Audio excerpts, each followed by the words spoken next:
اوہو، سیریا میں پھر حالات کافی خراب ہو گئے ہیں، پھر گڑبڑ ہو گئی ہے. پھر حالات خراب. اجازت کو دیکھ کر بہت دکھ ہوتا ہے، لیکن کیا کر سکتے ہیں، ہم جا تو نہیں سکتے، بس دعا ہی کر سکتے ہیں ان کے لیے.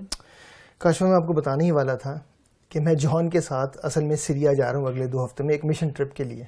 آپ سیریا جا رہے ہیں؟ جیسے وہاں پر اتنے حالات خراب ہیں. مجھے پتا ہے، لیکن مجھے جانا، اب میرا جانا ضرور ہے، اس لیے کہ میں نے جان کے ساتھ وعدہ کر لیا ہے. اوہ یاسف، آپ کو ڈر نہیں لگ رہا؟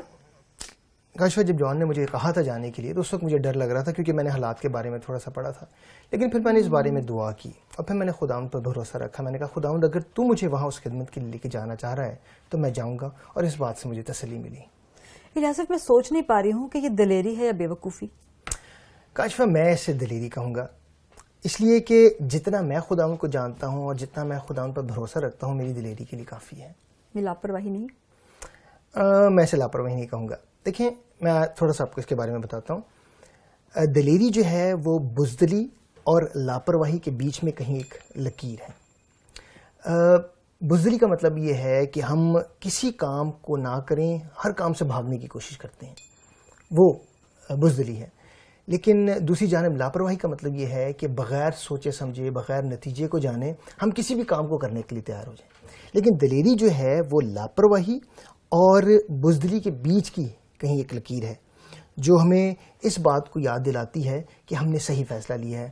جیسے میں نے دلیری کے ساتھ آپ سے شادی کی. اچھا، تو آپ نے دلیر ہو کے مجھ سے شادی کی؟ اس کا مطلب ہے کہ میں خطرناک ہوں. ارے نہیں، آپ خطرناک نہیں ہیں، لیکن میں نے آپ سے شادی سے پہلے کچھ حساب کتاب لگایا، کچھ چیزوں کو نوٹ کیا، پھر اس کے بعد میں نے دلیری سے رسک اٹھایا، اور دیکھیں رسک کامیاب رہا. جی ہاں، مجھے بڑی خوشی ہے کہ آپ کا حساب بہت اچھا ہے. ہاں، ہماری شادی کو خداوند کے فضل سے 19 سال ہو گئے ہیں.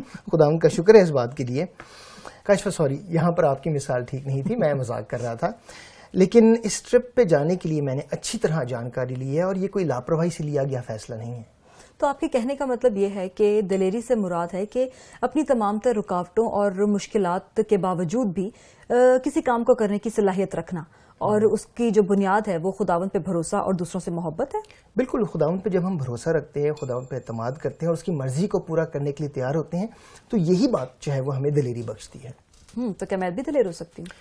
دلیری دیکھیں جسمانی بہادری کا نام نہیں ہے صرف. آپ بھی بہادر ہو سکتی ہیں، آپ بہادر ہونا چاہ رہی ہیں، دلیر ہونا چاہ رہی ہیں، لیکن ہم دیکھتے ہیں کہ دلیری خدا کی اس دی گئی ہوئی قوت سے معموری کا نام ہے، جو ہم کسی مشکل حالات میں یا آزارسانی کی صورت میں بھی، جس کی وجہ سے اپنے ہم ایمان پر قائم رہ سکتے ہیں. تو کیا آپ آزارسانی کا شکار ہونے جا رہے ہیں؟ ارے نہیں، میں خیال میں نے پھر غلط مثال استعمال کر لی. میں آزارسانی کا شکار ہونے نہیں جا رہا، لیکن میں آپ کو دلیری کے حوالے سے 2 چیزیں بتانا چاہتا ہوں. دیکھیں، دلیری کا مطلب یہ ہے کہ سچ بولنے کی جرأت رکھنا یا ہمت رکھنا.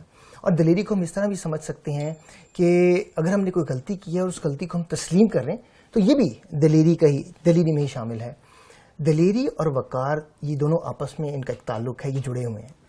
میں سمجھتی ہوں یاسف کہ وقار قائم کرنے کے لیے دلیر ہونا میرا خیال ہے ضروری ہے، اور کسی شخص میں وقار اور دلیری اسی وقت نظر آتی ہے جب اس کی شخصی زندگی اور وہ زندگی جو اس کی دنیا کے سامنے ہے اس میں تضاد نہ ہو، وہ ایک جیسی ہو، اور وہ ہر طرح کے نتائج سے ڈرے بغیر اپنے ایمان اور اپنے اصولوں کا پکا ہو. بالکل. اور ہم دیکھتے ہیں کہ ہماری عوامی زندگی اور شخصی زندگی میں تضاد نہیں ہونا چاہیے.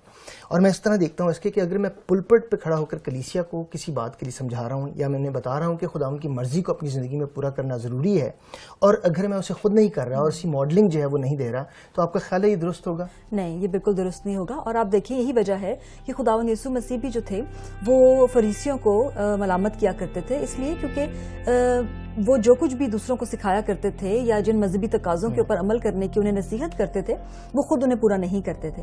اور آج بھی اگر دیکھیں کہ اگر ہم جو کچھ بھی کہتے ہیں وہ اگر ہم پورا نہ کریں، یعنی ہمارے کال اور فیل میں اگر تضاد ہے، تو کوئی ہم پر بھروسہ نہیں کرے گا. بالکل. اور ہماری مستقل مزاجی جو ہے وہ ہمیں قابل اعتماد بناتی ہے. اور خداوند یسوع مسیح کی مثال یہاں پہ بہت ہی خوبصورت ہے، کیونکہ خداوند یسوع مسیح کے کال اور فیل میں کبھی تضاد نہیں نظر آتا.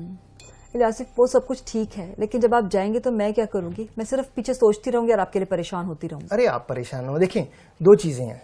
جب ہم پریشانی میں ہوتے ہیں یا مشکل میں ہوتے ہیں تو ہم دو چیزیں کر سکتے ہیں. یا تو ہمارا فوکس صرف اپنی پریشانی پہ ہو اور ہم صرف سوچتے رہیں اور گھلتے رہیں, یا دوسری طرف ہم یہ کر سکتے ہیں کہ اپنی نظروں کو خداوند کی طرف رکھیں اور اس تسلی کو جو خداوند ہمیں بخشتا ہے اس سے حاصل کریں. الیاسف, آپ کی اس بات سے مجھے اس کہانی کی یاد آئی جب پطرس پانی پر چلے تھے, اور کیوں نہ اس حوالے کو ہم مل کر پڑھتے ہیں. ضرور. اس کو ہم نکالوں گی میں. یہ متی کی انجیل اس کے 14ویں باب کی 29ویں آیت سے لے کے تو 31ویں آیت تک ہے. 14ویں باب کی 29ویں آیت سے لے کے 31ویں آیت ہے. جی. اس نے کہا, آ. پطرس کشتی سے اتر کر یسوع کے پاس جانے کے لیے پانی پر چلنے لگا, مگر جب ہوا دیکھی تو ڈر گیا, اور جب ڈوبنے لگا تو چلا کر کہا, اے خداوند مجھے بچا. یسوع نے فوراً ہاتھ بڑھا کر اسے پکڑ لیا اور اس سے کہا, اے کم اعتقاد, تو نے کیوں شک کیا؟ اور جب وہ کشتی پر چڑھ آیا تو ہوا تھم گئی. خاشفہ, یہاں پہ اس کہانی میں بڑے واضح طور پر پتہ چلتا ہے کہ جب تک تو پطرس کی توجہ خداوند یسوع مسیح پر تھی تو وہ پانی پر چلتا رہا, اور جیسے ہی اس کی توجہ ادھر ادھر ہوئی وہ گھبرا گیا تو وہ ڈوبنے لگا تھا. الیاسف, اس کہانی سے ہم یہی سیکھتے ہیں کہ ہمیں اپنی توجہ ہے اسے اپنی پریشانیوں اور اپنی مشکلات سے ہٹا کر صرف اور صرف اسے خداوند کی ذات پر لگانے کی ضرورت ہے. کاشفہ, آپ دلیر بننا چاہ رہی ہیں, لیکن آپ تو پہلے سے دلیر ہیں. آپ نے مجھ جیسے شخص کے ساتھ شادی کی تو یہ آپ کی دلیری ہے. اچھا چلیں پھر ایسا کرتے ہیں کہ جو کچھ باتیں آج ہم نے سیکھی ہیں اس کو کر لیں. بالکل. دلیری خطرے اور خدشے میں بہادری کا عمل کرنے کی اہلیت ہے, اور جب مشکلات آئیں تو خداوند پر مکمل بھروسہ یا یقین رکھنا ہے. وقار خداوند یسوع مسیح کے اقدار کے مطابق کام کرنے کی طرح ہے, خواہ اس سے ہمارا فائدہ نہ بھی ہو. بلند اخلاق لوگ اسی طرح کام کرتے ہیں, خواہ انہیں کوئی دیکھ رہا ہو یا نہیں. یہ مسیحی کردار کا مظاہرہ ہے. جان کا کون ہے؟ ہاں جی جان. ہیلو. ہاں جی جان, کیا حال ہے؟ میں آپ کو بتانا چاہ رہی تھی کہ الیاسف تو آپ کے ساتھ سیریا جا رہے ہیں اور میں بھی ساتھ جا رہی ہوں, تو میں نے یہ پوچھنا تھا کہ وہاں جانے کے لیے ہمیں کیا کیا چیزوں کی ضرورت ہوگی, موسم کیسا ہوگا, کچھ اس طرح کی باتیں. اچھا آپ شام کو آ رہے ہیں, چلو ٹھیک ہے, پھر شام کو مل کے بات کرتے ہیں. اوکے, خدا حافظ. آپ نے یہ کیوں بولا کہ آپ بھی آ رہی ہیں ساتھ؟ کیونکہ میں بھی آپ کے ساتھ سیریا جا رہی ہوں.